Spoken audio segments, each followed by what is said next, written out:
My father, Ayuba Raja Chowdhury, was born in 1938 in Bangladesh, and he came in 1958 with his father, my grandfather. They came here and straight away, the mills. And I found out that he was one of the few who could speak English and he was a bit more educated. So he helped all the others settle in. So he became kind of a community leader very early to everybody. And everyone looked up to him like a mentor figure. He set up the very first mosque in Rochdale. He was the very first chairman. And at the same time, he helped set up the community centre. And he retired early and he became a volunteer teacher. And he was an advice worker as well. He was a champion and I knew that, but he was even more of a fantastic father and a husband. I mean, there's no Bengali word for dementia. So never in a million years did I think my father's got dementia. I thought, it's old age. He's forgetting something. Mother goes, oh, it's old age. He's not walking as well. Oh, it's old age. You don't realise these are signs and symptoms of dementia. It was a sad moment when he gave up everything. And he came home, and I think because he stopped doing things and his mind was less active, it accelerated. But it's only when he had his major stroke that we take him to Bury, and one of the doctors said, I think he's got vascular dementia. I thought, what's that?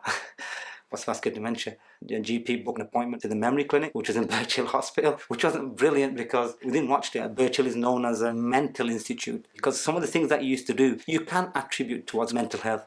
But little do people know it's a physical illness, it's dementia. And I used to spend a lot of discussions with the local people saying it's dementia, but it fell on deaf ears because, again, there's no Bengali word for dementia. How did you just tell somebody about something they don't know anything about?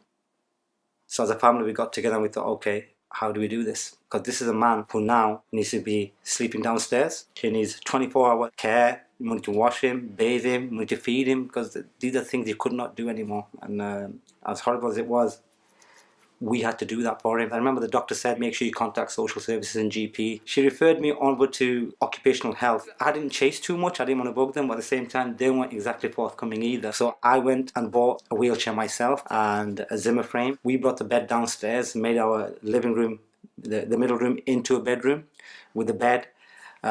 We bought a commode, and we started supporting him very much like a care home. We could have sorted a downstairs bathroom out and a shower facilities, but it was too small, the yard, so we had to carry him 3 times, 4 times a day upstairs. I mean, if my mother was on her own and she did not have me, my brothers and my sisters, if she had chosen to put my father in a care home, it would have been totally the right thing to do for her health. But from the outside looking in, if she had done that, especially within this community that I lived in, they would have seen that as neglect, which is not the case at all.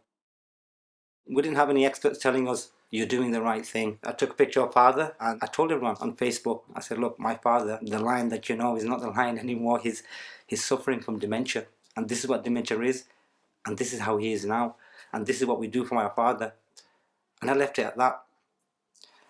And the number of comments that we got was very heartening. It even brought us in connection to people who had gone through what we are going through and have learned from it, and are actually actively doing great things in terms of raising awareness and helping people like me and my mother and brothers and sisters. But one of the persons that we met was Shahid, and it was great to meet him. And we spoke carer to ex-carer because he had gone through it all before. And for him to say, actually, you're doing a great job, you know, you think, brilliant. That's someone who's almost an expert, not through a professional qualification, through having gone through it. The main thing as a family, what we've learned is that dementia exists. If we, within our family or within our community, we see an elderly person showing these small signs, I would say straight away assume that it could be dementia. Because if you, I'm not saying you're gonna find this, you're gonna heal them, but you can start the process of making sure the rest of their lives is as good as it can be. And in the future, good people who have lived good lives will get the appropriate care before they are taken by dementia.